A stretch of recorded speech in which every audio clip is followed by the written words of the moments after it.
For being here, for what you did. I want to thank the Vice President Harris and the Congressional Leaders who are here today. You know, in a moment I'm going to sign this bipartisan government funding bill.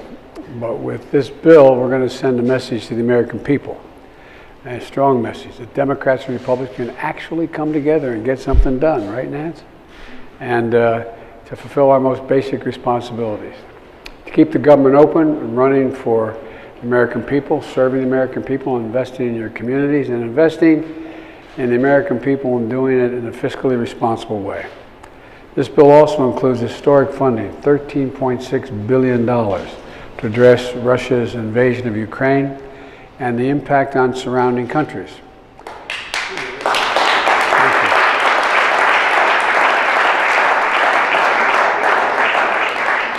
Putin's aggression against Ukraine has united people all across America, united our two parties in Congress, and united freedom-loving world.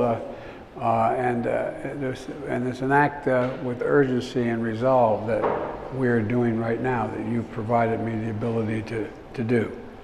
I want to thank the Congressional leadership for working so quickly to make sure we have the resources we need, economic, humanitarian, and security, to continue our forceful response to this crisis.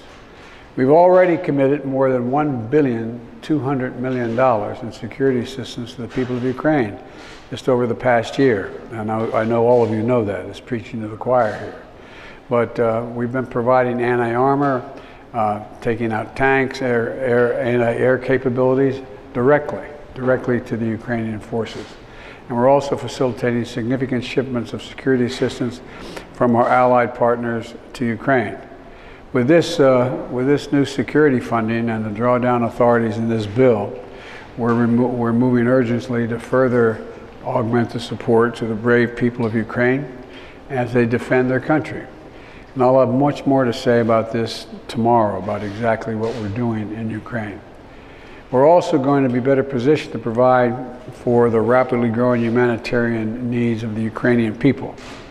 This war has turned nearly 3 million Ukrainians into refugees, with numbers growing every single day. And that's on top of the 12 million people who require humanitarian assistance inside of Ukraine. The United States is helping to lead the global humanitarian response with our partners in Europe and well beyond Europe. In just the past few weeks, we provided nearly $293 million in humanitarian assistance to people in Ukraine and in neighboring countries. Our experts are on the ground in Poland and in neighboring countries where the Vice President just came back from to make real-time assessments of a rapidly evolving crisis, to get urgently needed humanitarian supplies to the people in need now. We're airlifting emergency relief supplies into staging positions in the region, supplies like high thermal blankets, water treatment equipment, so that they can be shipped into Ukraine. We're providing essentials like soap and laundry detergent, simple sounding things to refugees who fled with literally nothing but the clothing on their backs. We're working with partners to supply access to safe drinking water and to food rations to the people affected by this conflict. With the U.S. support, the World Food Program has already purchased 20,000 metric tons of food to address the growing needs of individuals affected by this conflict. It's exceedingly difficult to get supplies into Ukraine while the Russian onslaught continues, but we're managing to get supplies into Ukraine regularly thanks to the bravery of so many frontline workers who are still at their post. And we are supporting food assistance at refugee reception centers in frontline countries like Moldova. With billions more included in this bill for new humanitarian assistance, we're going to be able to quickly ramp up our response and help alleviate the suffering that Putin's war is causing the Ukrainian people and the region. This bill also provides necessary economic support for Ukraine and Ukraine's neighbors that are impacted by this war. Things like loan guarantees, direct financial support, including to address the needs like energy and cybersecurity. This bill is also going to help face our challenges here at home. It sends a clear message to the American people that we're investing in safety, health, and the future of Americans. Let me just mention a couple of highlights, starting with community safety. We know what works to make our community safer, and that's investing in prevention and community police officers so that they can walk the streets, know the neighborhoods, and who can help restore trust and safety in the communities. The answer is not to abandon our streets or to choose between safety and equal justice. It's in this funding bill which we make sure we do both.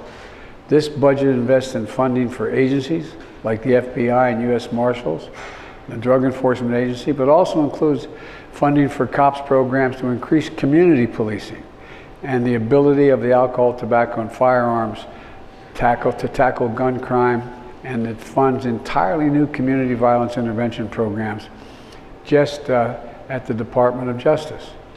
Community violence interruption programs are programs where trusted community members work directly with the people who are most likely to commit or become victims of gun crimes. I had a chance to meet with those leaders in one of the programs in New York City not long ago. I saw the difference they were making every day. We know these programs can dramatically reduce violence, and we're going to fund a lot more of them. This bill also includes grants for state and local law enforcement and crime prevention programs. We're talking about drug treatment programs, school violence prevention programs, programs where people who might end up in prison instead get mandatory mental health care that they need. Part of the safety before any crime is committed.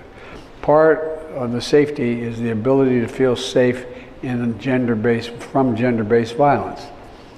I wrote a Violence Against Women Act with many in this room years ago, 28 years ago, to provide protection against domestic violence, stalking, sexual assault, and to support survivors and help them find a way out of those abusive situations they were locked into because they had no means to leave, with support for rape crisis centers as well as housing and legal assistance. The law has saved lives, and that's helped women rebuild their lives and make children a heck of a lot safer.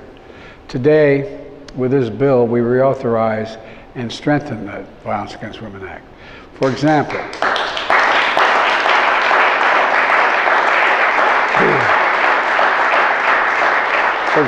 we're doing more to help survivors in rural areas and in underserved communities. Tribal courts will now be able to exercise jurisdiction over non-native perpetrators of sexual assault and sex trafficking. And we're providing more support for legal services and for law enforcement to get the training they need to help handle the trauma survivors are experiencing. I'll have more to say about the Violence Against Women Act tomorrow as well. We're going to be able to fund significant areas in common ground in this bill, especially in areas that I call in my State of the Union address a unity agenda. The things that we can accomplish together, Democrats and Republicans. Two elements of that agenda are, one, beat the opioid epidemic, and two, take on the challenges of mental health, which have been exacerbated because of the COVID problem. This bill supports opioid response grants that are funding that we provide to states to support opioid prevention, treatment, and recovery services. We also included funding for states and support mental health services, as well as additional funding for children's mental health services, which has increased exponentially. I've also called for increasing Pell Grants to make colleges more affordable. And that is, anyone making less than $50,000 a year, they're eligible for a Pell Grant. This bill delivers increasing the maximum Pell Grant by $400, which will make a difference in a lot of lives. And I'd like to add a word about another investment this bill makes, one that I expect will pay dividends for hope, healing, and for our economy for generations to come. And it's called ARPA-H, Advanced Research Project Agencies of Health. This will be a new kind of entity, an engine for innovation, a place where we'll do the high-risk, high-reward research that can drive unprecedented progress in biomedicine. It's based on DARPA, the Defense Department's Advanced Research Project Agency, that has led to breakthroughs in technologies that protect our national security, like the internet, GPS, and so much more. ARPA-H will have a singular purpose: to drive breakthroughs to prevent, detect, and treat diseases including cancer, Alzheimer's and diabetes, and other diseases. And by the way, we're providing that we can, and we're proving that we can invest in the American people in a fiscally responsible way. Last year, the deficit dropped for the first time since 2015. It fell by $360 billion last year.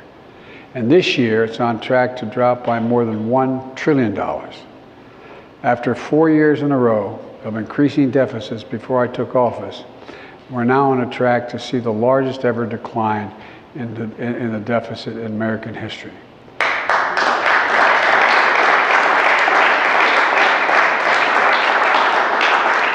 So let me close with this. Today we're again showing the American people that as a country we can come together as Democrats, Republicans, and Independents and do big things. That our democracy can deliver and outperform autocracies. And that there's nothing we can't do when we do it together as the United States of America. So I'd like to now invite up my Budget Director, Shalonda Young, and all the members of the Congress here today while we sign this bipartisan government funding bill. Thank you all very much.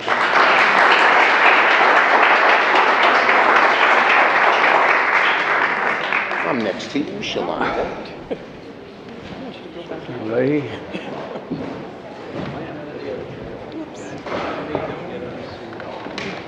They got names. Yeah, that's names. Oh, wait a minute. Where's Nancy? Excuse me, Shalonda, you're here. Speaker.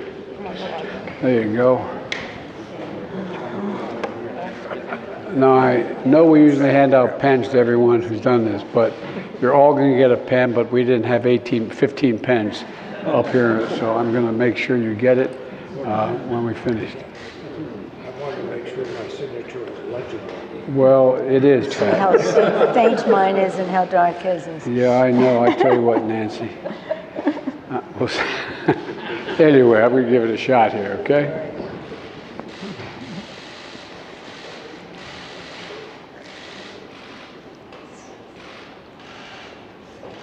All right. Thank you. Give the pen to Shalonda. Shalonda, you get it. There you go. Thank you.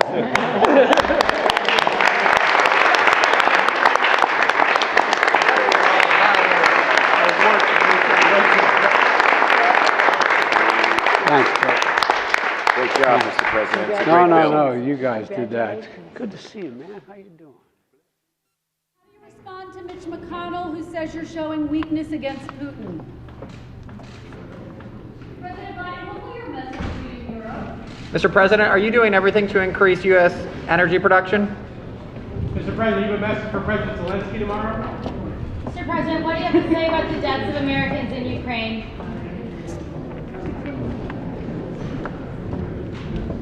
Mr. President.